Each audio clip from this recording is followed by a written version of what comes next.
भाई और बहनों, दर्शकगण, श्रोतागण, मातृशक्ति को नमन। स्वामी जी की कृपा से हमारी सत्संग उत्तरोत्तर प्रगति की ओर हो रही है। सत्संग कैसी?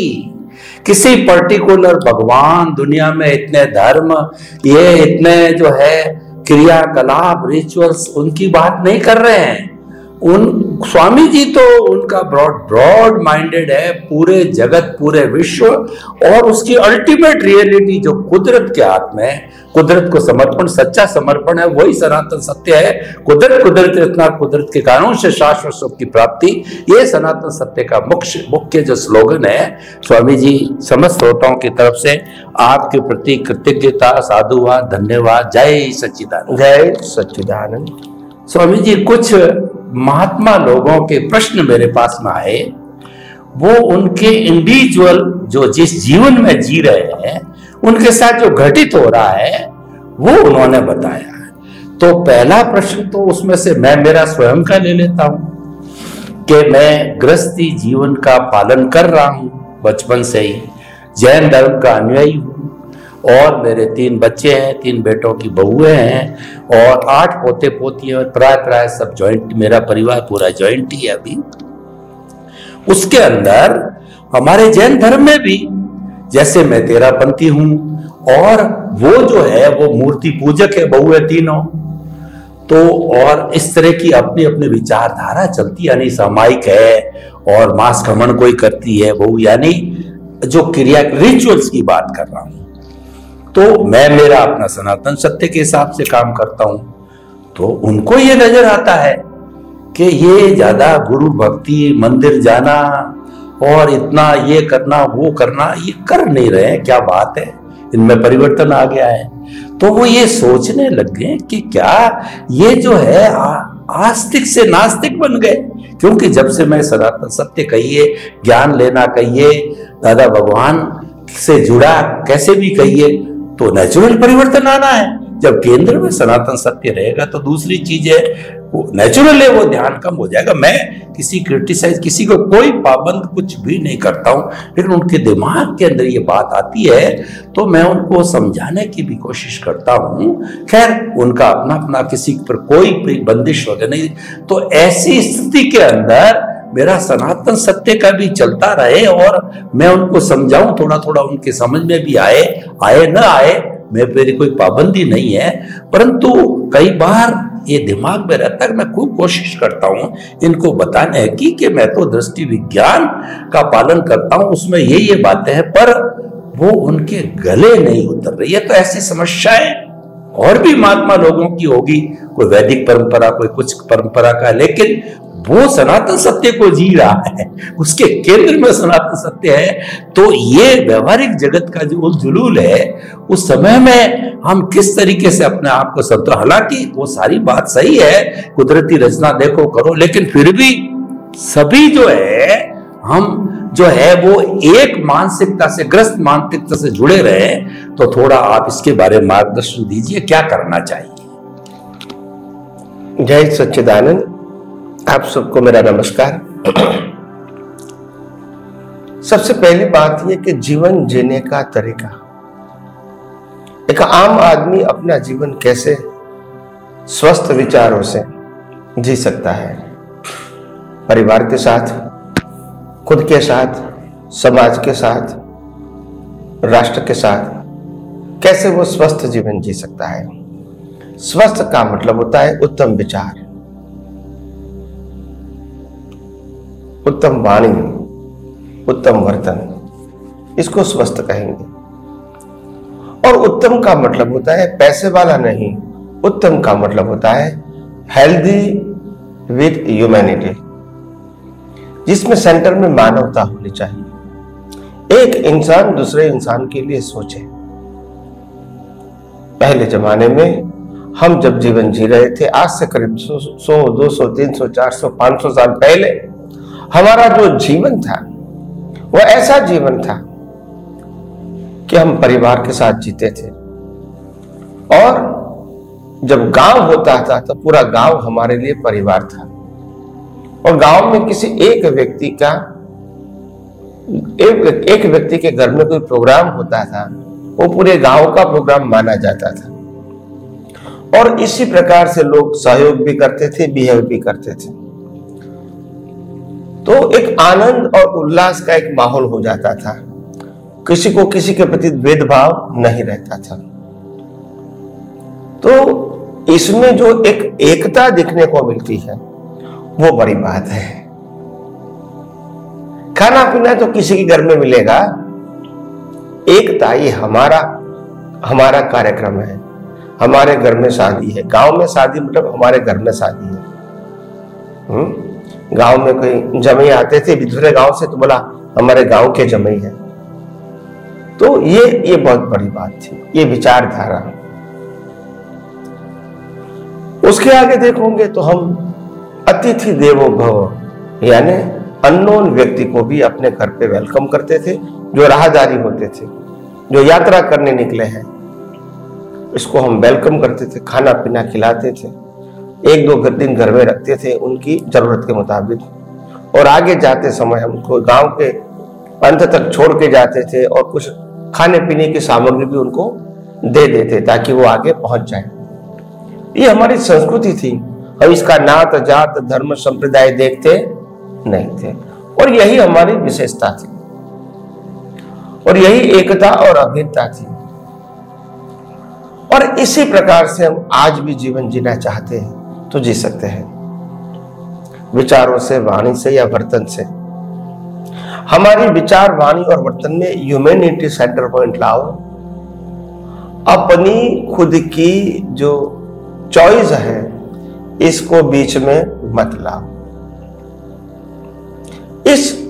इस कार्य के लिए कौन से विचार होने चाहिए एज अ ह्यूमैनिटी, इस कार्य, इस संजोग के लिए कौन सी भाषा होनी चाहिए, और इस संजोग में कौन सा वर्तन होना चाहिए एज अ ह्यूमैनिटी, वो सेंटर में रख के जब आप सोचोगे तो मैं समझता हूं पूरे विश्व के अंदर, या तो खास करके भारतवर्ष के अंदर, सुख शांति और समृद्धि आना वो उसका रिजल्ट होगा। जीवन जीने की पद्धति तो है, सबकी है। सुबह उठते ही भगवान को याद करते हैं, दिन में भी भगवान को रक्ष में रख के अपना कर्तव्य निभाते हैं। लेडीज, जेंट्स, बच्चे, बूढ़े सब अपना कर्तव्य निभाते हैं। और रात को भगवान का नाम देकर सो जाना, पूरी सृष्टि को भगवान, कुदरत को सौंप के या भगवान को सौंप के सो जाना, क्योंकि वैसे भी उनकी ही है। कल सुबह उठेंगे तो हमारा दिन शुरू होगा, नहीं तो नहीं होगा, वैसे भी कुदरत के पास ही रहेगी सृष्टि। तो ये एक हमारी विचारधारा थी। मालिकी भाव उस समय इतना तेज नहीं था, कर्ता भाव इतना तेज नहीं था। बोलते जो कुछ करते हैं वो शक्ति हमने, कुदरत ने ही तो दिया है। इसमें एक महाराजा का उदाहरण है, मैं नाम भूल गया इनका। एक महाराजा थे, वो एक दिन पूनम के दिन सभी को दान देते थे। जो भी लोग आएंगे मांगने के लिए सबको वो दान देते थे, मगर देते समय अपनी आंखें नीचे रखते थे, सामने देखते नहीं थे। और जब दान देते थे, दान देने वाले का हाथ ऊपर होता है, वो ऐसे देते थे। तो ऐसे लोग दान देने के लिए, लेने के लिए आते थे। तो एक सन्यासी भी वो दान लेने के लिए आए भगवान महाराजा के पास। उन्होंने देखा कि ये महाराजा कुछ अजीब सा लगता है। जब दान देने का वाले का हाथ तो जो नॉर्मली ऊपर होता है मगर नीचे रखता है, और दान देने वाले व्यक्ति सामने को देखते कि मैं किसको देता हूं, मगर ये देखता नहीं है, ये तो नीचे देखता है। तो जब दान देने की प्रक्रिया खत्म हो गई तो एक बार उन्होंने राजा को पूछा कि आप नीचे देखते हैं और दान ऐसे देते हैं, हाथ नीचे रखते हैं, ऐसा क्यों? इसके पीछे क्या राज है, क्या रहस्य है? तब राजा ने बताया कि देने वाला है, क्या बताया? देने वाला कुछ और है और देता है कुछ और। आप समझे? मैं देने वाला ही नहीं हूं, मैं तो देता हूं, अगर देने वाला कुछ और है। तो वो कहा, मेरे को समझ में नहीं आया कि आप क्या कहना चाहते हैं।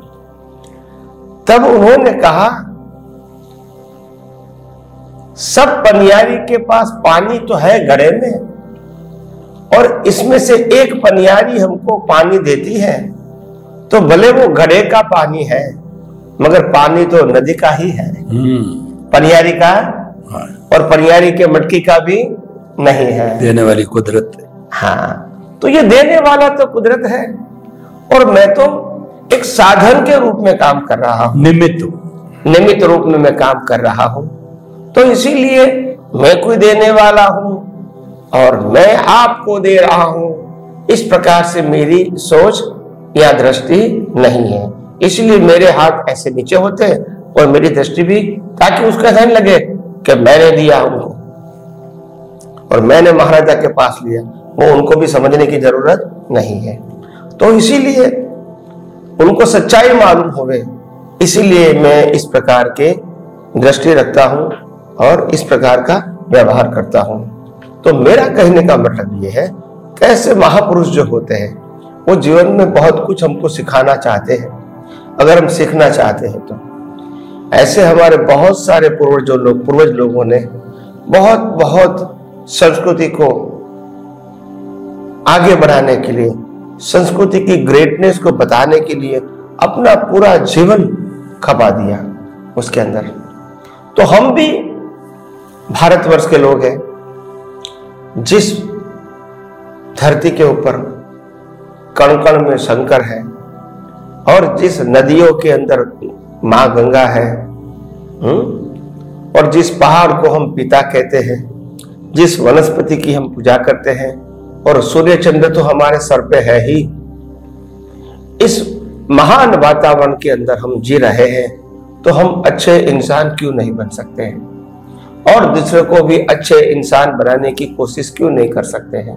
आखिर सब कुछ कुदरत का ही तो है, देने वाला भी वो है और लेने वाला भी वो है। हम तो सब निमित्त है, साधन है, जो संजोग के अधीन काम करते हैं। तो मैं समझता हूं जीवन जीने का सिंपल सरल तरीका जो परिवार में जीते हैं, उसमें ये होता है कि परिवार के अंदर भी हर व्यक्ति ऐसा समझे कि ये परिवार का हम हिस्सा है, हम किसी से बड़े किसी से छोटे हैं वो समझने की जरूरत नहीं है, मगर परिवार जो है वो परिवार का हिस्सा है। हमको जो रोल मिला है वो हमको करने का है, दूसरा का रोल वो करेगा। कंपटीशन करने की जरूरत नहीं है। अगर ये नहीं करोगे तो आपका खुद का फैमिली जीवन भी आदर्श होगा, व्यक्तिगत जीवन भी आदर्श होगा। इस प्रकार से समाज और राष्ट्र भी महान बन सकता है और विश्व को मैसेज भी दे सकते हैं।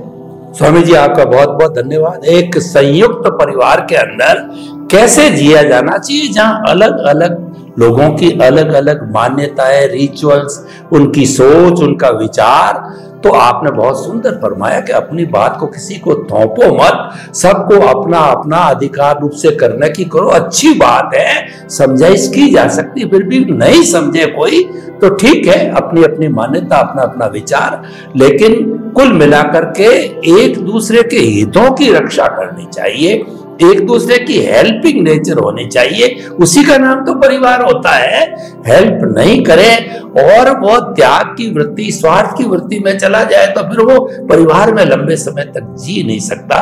तो बहुत ही सुंदर आपने ऐसे सूत्र दिए जो संयुक्त परिवार में हम एक साथ, सहनशीलता है, त्याग की भावना है, सबको अंडरस्टैंड करना, सबको हेल्प करना और अपने को बड़ा नहीं माना, नो ओनरशिप, नो डूअरशिप, और सबसे बड़ी बात है कुदरत को समर्पित रह करके कार्य करना है। तो बहुत ही सुंदर विचार आपने एक पारिवारिक जीवन के दिए। स्वामी जी आपका बहुत बहुत धन्यवाद। स्वामी जी एक जो पारिवारिक बात चल पड़ी, एक महात्मा ने परिवार के बारे में मुझे और प्रश्न भेजा कि थोड़ा सा आप वरिष्ठ नागरिकों का भी स्वामी जी से प्रश्न करना कि आज हमारे परिवारों के अंदर, क्योंकि महात्मा गण धीरे धीरे वरिष्ठ नागरिक हो गए, होने वाले हैं, सुपर वरिष्ठ नागरिक 75 की एज बताई जाती है, उस तक भी पहुंच रहे हैं। तो वो ये कहते हैं कि आज संयुक्त परिवार कहिए, न्यूक्लियर फैमिली में कहिए, वरिष्ठ नागरिक, माता पिता, उनकी कंडीशन क्या है और ये दिनों दिन बिगड़ती जा रही। और आज जो वृद्धाश्रम का जो कॉन्सेप्ट हमारे भारत संस्कृति में नहीं था, बहुत ज्यादा पनप, हर शहर क्या गांव में भी वृद्धाश्रम खुल गए और लोग धड़ल्ले से अपने माता पिता को वृद्धाश्रम के अंदर भर्ती करा के विदेश चले जाते हैं, दूसरी देश कमाने चले जाते हैं, उनका कोई सार संभाल नहीं है। तो स्वामी जी, जब इतना व्यक्ति अपने परिवार के लिए करता है, उसके लिए अपना सर्वस्व अर्पण कर देता, अंत समय में जब उसका शरीर काम नहीं करता है, तो आप थोड़ा सा इसके बारे में गहराई से अध्यात्म विज्ञान की दृष्टि से, रिलेटिव दृष्टि से आप लोगों को, बच्चों को, परिवार को ये उपदेश दीजिए कि वो हमारे अनुभव के खजाने, वो हमारी संपत्ति है, उनकी इतनी दुर्दशा मत करो, वो हमारे सर्वस्व है, हमारे ग्रस्त के भगवान है। इसके बारे में कुछ थोड़ा बताइए। धन्यवाद प्रश्न के लिए और सभी श्रोताओं को मेरा नमस्कार। सबसे बड़ी बात यह है कि पूरे विश्व भी मानते हैं अनुभव तो मैच्योरिटी से ही आता है और अनुभव ही उत्तम शिक्षक है। और जिस प्रकार से जो बुजुर्ग लोग हैं, जो सीनियर सिटीजन या सुपर सीनियर सिटीजन है, उनके पास जो 75 साल का जो एक अनुभव होता है और अनुभव के आधार से जो उनके विशाल दृष्टि होती है, आगे पीछे ऊपर नीचे चौगरदम से देखने की और बाद में आपको गाइड करने की, वो हमारे लिए तो कैपिटल है। जो हमने अभी देखा नहीं है, जाना नहीं है, इवन तो पास भी नहीं हुए इस परिस्थिति में से, ऐसा ज्ञान आज हमको वो अपने अनुभव के कैरियर से बता रहे हैं। हमारे युवाओं के लिए खास करके ये सद्भाग्य की बात है। और जब यंग कपल होता है पति पत्नी का, उनके 2-4 बच्चे होते हैं, वो भी छोटे छोटे, ऐसे व्यक्तियों को तो माँ बाप की बहुत इज्जत करनी चाहिए, क्योंकि वो हर व्यक्तियों को गाइड कर सकता है, बच्चे को भी, बहू को भी, उनके बच्चे को भी वो गाइड कर सकता है और शांति से, क्योंकि वो अभी रिटायर लाइफ जी रहे हैं और इसीलिए उसको कोई जल्दबाजी नहीं है। तो धीरे से, शांति से समझाने की कला भी उनके पास आ जाती है। इसीलिए मैं समझता हूं हमारे बुजुर्गों को, सीनियर सिटीजन को रिस्पेक्ट करना एज अ ह्यूमन, ये हमारा कल्चर है। देखो, विश्व के अंदर मां से ज्यादा प्रेम किसी का नहीं होता है और पिता से जिम्मेदार कोई ज्यादा नहीं हो सकता है। दोनों हमारे लेफ्ट एंड राइट है, लेफ्ट एंड राइट हैंड है। तो उसी लिए उनके पास से हम बहुत कुछ पा सकते हैं, समझ सकते हैं और उनकी सेवा करके, उनके आशीर्वाद प्राप्त करके हम अपना जीवन भी धन्य बना सकते हैं और अपने बच्चे को भी एक शिक्षा दे सकते हैं कि हम जिस प्रकार से हम अपने वडीलों की इज्जत करते हैं, सेवा करते हैं, उसका सम्मान करते हैं, उनकी कही हुई बातों को सोचते हैं, ऐसा ही परंपरा आप चालू रखना, ताकि आपका भी जीवन अच्छे इंसान के रूप में आगे बढ़े।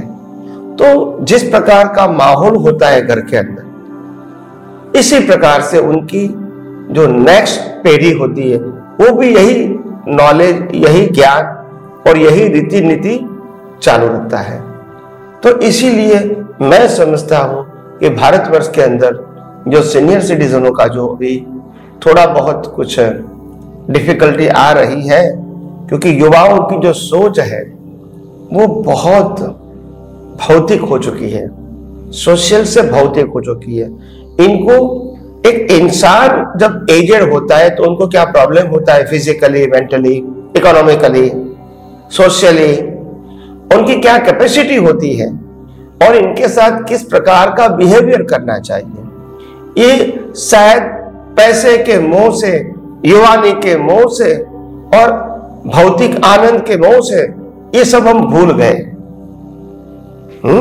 हमारे पिताजी और हमारे माताजी बड़े बुजुर्ग हो सकते हैं, शायद आज पैसा नहीं कमाते हैं, ऐसा भी हो सकता है, और घर में काम भी फिजिकल रूप में वो इतना नहीं कर सकते, वो भी बराबर है, मगर इसका अनुभव तो आज भी हमको बांट सकते हैं, नंबर 1।